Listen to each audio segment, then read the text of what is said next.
It's said that the world has a way of revealing the truth, no matter how deeply it's buried. Some truths are buried with the best intentions, others out of fear. But if you wait long enough, those truths come to the surface, often with the force of a storm. This story, my child, is one of those truths. Our village, Obompa, is nestled between the great hills of Umuawa, a place where the land is rich with cassava and yam, where the songs of the birds welcome each new day. It is a place where our people have lived for generations, bound by the spirit of our ancestors. And it is here that the story of Amarachi began, a story filled with sorrow and, in the end, hope. Amarachi, a young girl, was once like any of us, full of laughter and light. Her name, Amarachi, means God's grace in our Igbo language. And it seemed like she had everything a child could wish for: a loving family, a home filled with warmth, and a future full of promise. But fate, as it often does, had other plans. Her parents, like many of our people, were known for their generosity, their love for the land, and their deep respect for our customs. But one fateful night, the stars dimmed for Amarachi when a tragic accident took her parents from this world. Her father, who was a man of integrity and honor, was gone in the blink of an eye, leaving behind his daughter and a legacy of good deeds. The family's wealth, modest but enough to sustain them, was taken by the circumstances of the accident. Amaraki, who was only 13 then, was left without the love and guidance she had once known. And so her uncle Ikena, her father's elder brother, took her in. But let me tell you, child, not all families are made to be kind. Ikena's heart was hardened by pride, and he saw Amarachi's arrival as nothing but a burden. He had his own family to care for after all. His wife Adesina was no different, treating Amarachi as though she was an outsider, someone beneath them. Their daughter Omolara was spoiled beyond measure, a queen in their eyes. While Amarachi was given scraps, Omolara received the finest clothes, food, and love. The way Ikena and Adesina treated Amarachi, it was cruelty disguised as obligation.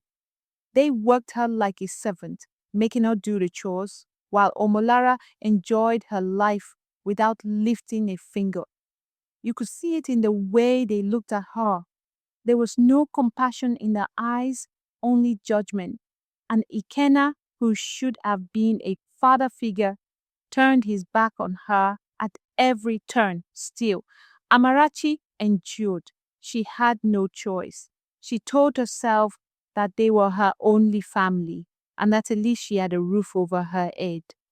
But the weight of it all, my child, the weight of being unloved and unwanted, it broke her little by little. The only thing that kept her going was the hope that somehow things might change. But then, one day, a storm came to their door. A storm in the form of Olumide, a man whose name sent shivers through the village.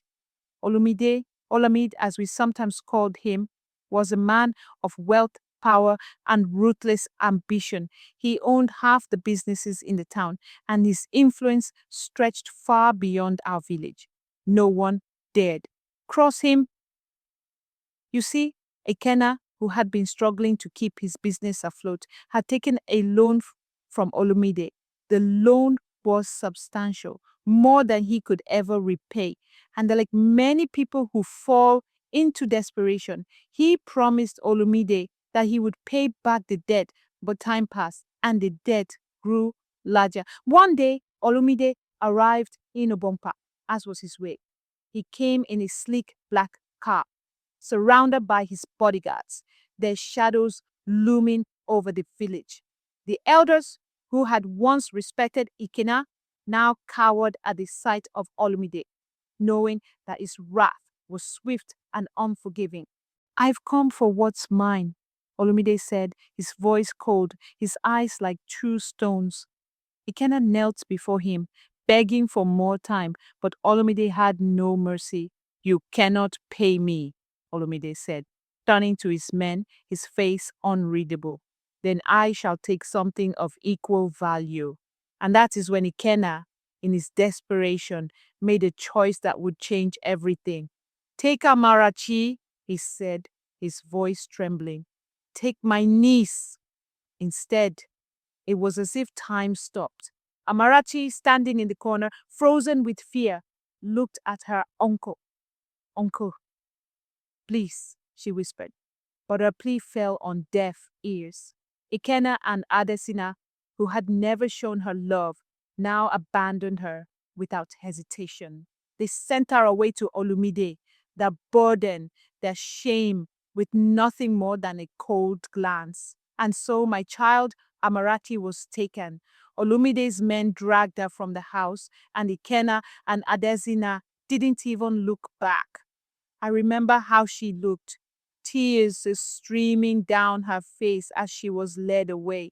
It was not just the pain of being abandoned by her family, but the realization that she had been traded away like a commodity. Olumide's mansion, child, was nothing like our village. It was cold, full of luxury that lacked warmth. Amarachi was placed in a room with no comfort, no kindness. She was now a servant, a tool to repay a debt. But despite the cruelty she endured, Amarachi was not broken. She worked harder than anyone in Olumide's household. Her hands were rough from the work, her spirit tired from the mistreatment. But she held on, and there was something extraordinary about her, something that even Olumide could not ignore. It was her skill in the kitchen. One day, the chief cook fell ill, and the mansion was in chaos. The other servants couldn't handle the pressure. But Amarachi, despite the hardships, stepped forward. She cooked a meal unlike any they had tasted.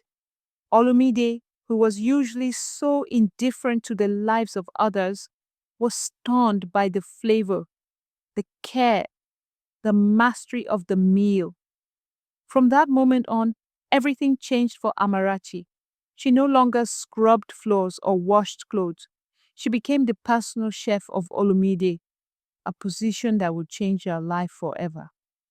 Olumide began to notice her in ways he hadn't before. He began to ask her opinions on matters, not just about food, but about life.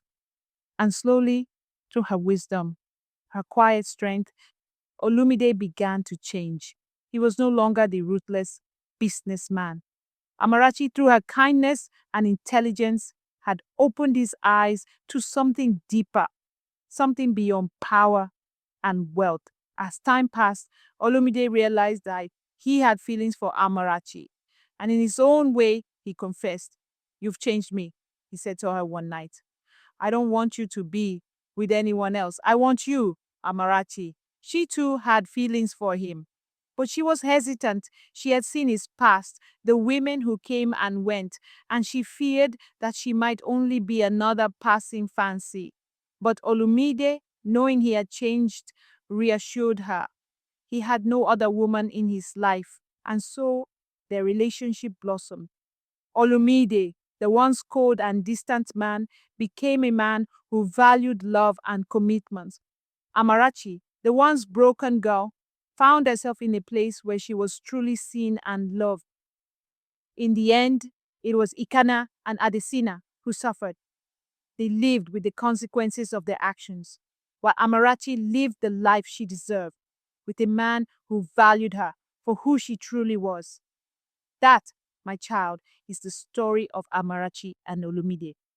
It is a story of pain, of betrayal, but most importantly, it is a story of redemption, a story that teaches us that even in the darkest of times, love can find its way and the truth always comes to light.